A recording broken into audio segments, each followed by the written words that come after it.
Hey everybody, welcome back to CAF's Heroes of Sport. My name is Bob Babbitt, and every week we get to chat with one of our amazing challenged athletes. And joining us today, Lera Doederlein, 2022 Paralympian.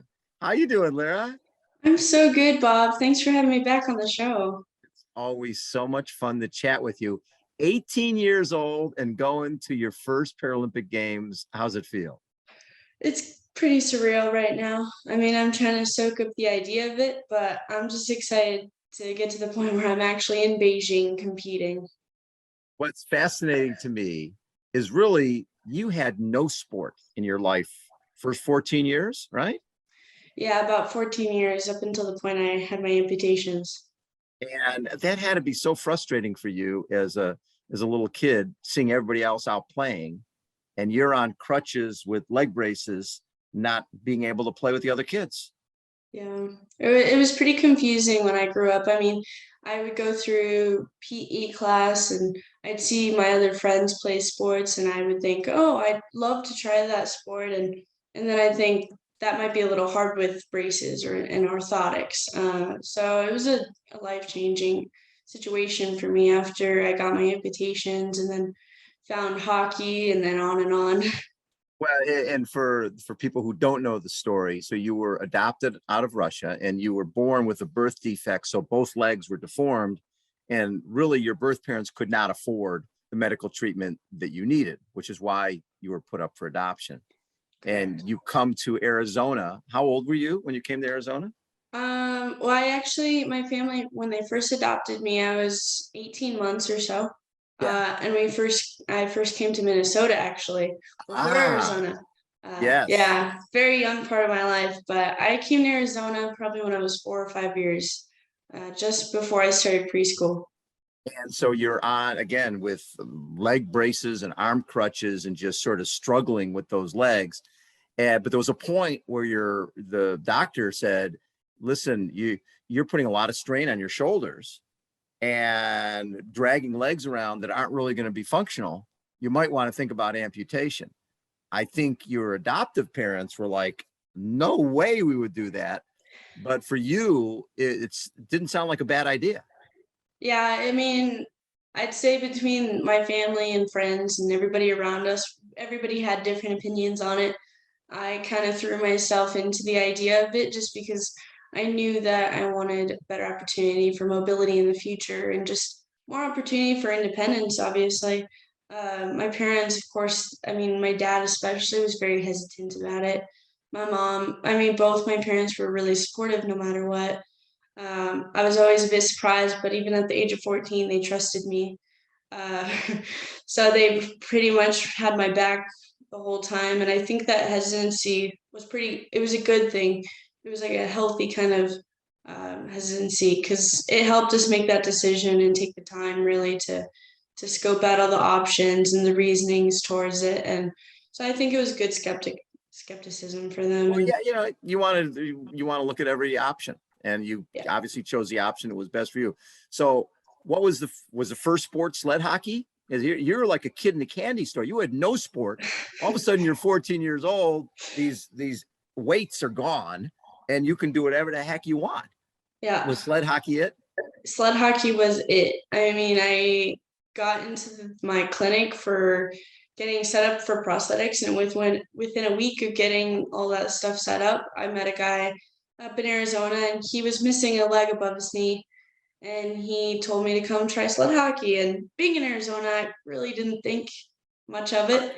Yeah, But I went on the ice and it was the biggest moment of my life. Changed everything. Just getting on the ice, feeling the freedom of having skates under me and being able to do anything I wanted without the limits of having legs or not having legs or anything like that. The disability didn't matter at that point. And so from then on, I was like, this is my sport. And I'm gonna keep doing it. well, when we first met, it was in Secaucus, New Jersey, the Garden State of the World, right? And you were back there to go to the NHL Network and met with Kevin Weeks, and you got your sled hockey sled from CAF, and getting a sled that fit. I don't think people quite get. It's not like a basketball where anybody can use a basketball. Uh, when you got a sled, if the sled is not quite fit to you, it's not responsive. Getting your own sled, something that was fit to you, made a big difference. It was the biggest difference for me. I mean, for anybody really, it's like you don't want to borrow somebody else's running shoes, for example. Like it's a completely different situation for every single person. And it really takes those adaptations for everybody on their own. So it was a huge impact on my skating career. And one of the things with sled hockey, which still blows me away, is they have a men's team, but they don't really have a dedicated women's team when it comes to the Paralympics. So you're on the developmental team for U.S. sled hockey, right? But they could select a woman to be on the team, but the odds on that are pretty slim. Yeah. So in terms of sled hockey, your opportunity to go to Paralympics, pretty much slim and none. Yeah. It'll be years until that happens. And I mean, that's my goal with sled hockey now. And I think it is with all my teammates on the women's team, really, is to just get to the point where there's tons of female, or just more than there are now, playing the sport of sled hockey. So we can expand it and eventually get in the Paralympics, but who knows when that'll happen. Right. But it's sled hockey, you were with Anaheim Ducks, you were the 21st Duck. You've gone to tournaments where you outscored everybody in the tournament. So that was the number one sport at that time. Yes, definitely. And then I remember having you over at the CAF building, and you meet Carlos Maleta, who took one look at you and was like, she is a hand cyclist. This woman this girl at the time could be a great hand cyclist. Carlos, I think he brought a hand cycle bucket for you from Arizona. And what did you gain from Carlos? Because this is a guy who trained harder than anybody I ever met.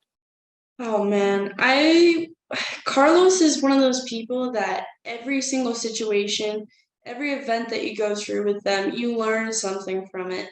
And he's that kind of person that he really strives to give you those lessons because they're important. They're really important to learn new things. And I mean, for me, coming from sled hockey background into cycling right off the bat, I mean, I couldn't have asked for somebody better to teach me how to hand cycle and really explore the world of sports more. He's the biggest mentor that I've ever had in hand cycling, and probably ever really in any sport. He's great to look up to.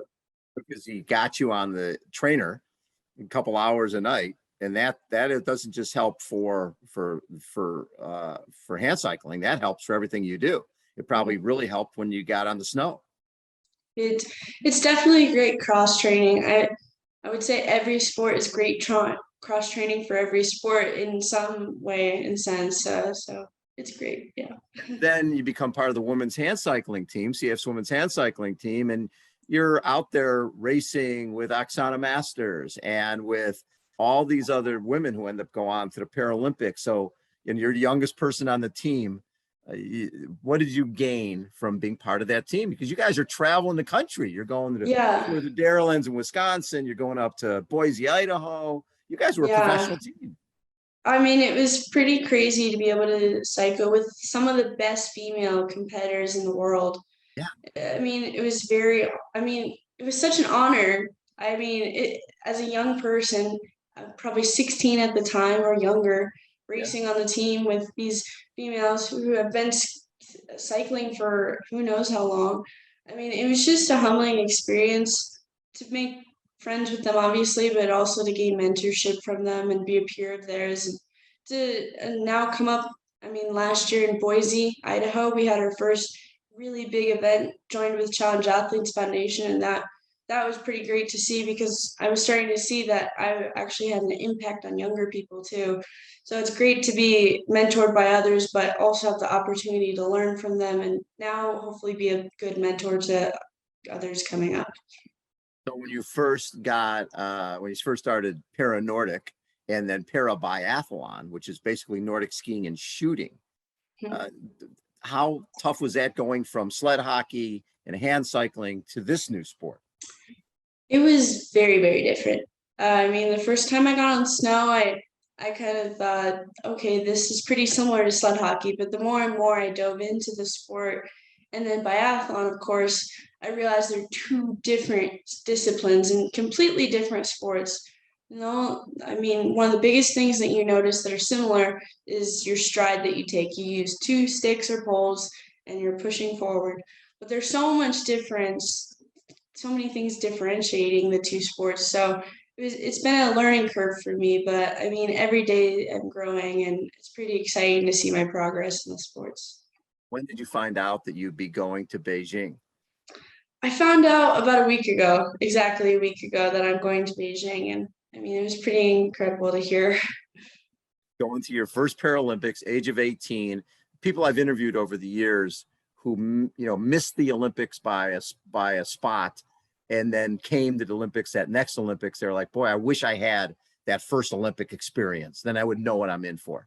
So you're going to get that. You're going to get. And what will you be doing? Para Nordic and para biathlon? Yes, I will be. Oh, cool. And did you have any background shooting before this? Because shooting is that's an acquired skill. Yeah, I mean, much like skiing and pretty much every sport I've tried, I jumped into it right away. I mean, I probably had, yeah, I really had no experience with shooting before that, so it was pretty intense just to jump into it. But with the coaching staff, they made it seem pretty easy. So if somebody had said to you, 14-year-old Lera, hey, you know what? In 4 years, I know you got these crutches and these arm braces, but in 4 years, you're going to be going to the Paralympics and you're going to be one of the best athletes on the planet. You would have said what? I would have thought they were lying, honestly. I would not expect it, especially, I mean, yeah, it's pretty crazy to see the progress I've made. I would have never expected it. And honestly, I couldn't have done it without my friends and family and all the coaches, and especially Challenge Athletes Foundation. They're really the backbone of my career. And so what, you had a race this weekend, right? Were you guys up at Sun Valley? Yeah, we were up at Sun Valley for the annual Boulder Mountain Tour. Some of my teammates did the full, which was the 34K, and then a lot of my teammates and myself included did the half, which was 15K. And that's longer than you've ever gone, right? Yeah, longest race I've ever done, but it was pretty amazing. It was a great race. How'd you do? I did pretty well. I won my category, so that was pretty exciting. That's very cool. And what's like Oksana Masters comes from the pretty similar background to you, right? Being adopted out of Russia. Talk a little bit about the relationship there. Oh, well, the first time I met Oksana was back when I started cycling with the women's hand cycling team here for CAF. And right off the bat, I knew that we were going to be good friends. I mean, she's basically a big sister to me. And that kind of just combined the mentorship and the friendship into a sisterhood. I mean, I've learned so much from her, not just as a competitor, but just as a person. I mean, she's one of the kindest people you will ever meet. So it's been pretty exciting, and I'm honored to be able to kind of grow up next to her and ski with her now, and now compete in Beijing with her. Is pretty exciting. So when do you go to Beijing? We head out of LA on February 25th for Beijing. It's coming up. It's coming up, yeah. Now, is there a sport you've done so much in terms of numbers of sports in 4 short years? Is there a sport you haven't played yet that you want to? Um, I would say I've dabbled a little bit in sitting volleyball. I think that'd be fun to do, maybe. Yeah, you'd be good at that. Here. There you go. And I'm open to try any sport, really. Yeah, I'm pretty open to it. I love the fact that you just embraced all this with both hands and just said, listen, I had 14 years where I couldn't do anything, and I'm doing everything. Yep, that's my motto. I love it. Lera, thank you so much for being part of our CAF family. We're so proud of you and so excited to see you in Beijing having your first attempt at the Paralympics. Thank you so much, Bob. Lera Doederlein has been our guest, a 2022 Paralympian, Lera Doederlein. Again, this is CAF's Heroes of Sport. We'll catch you next time. See ya.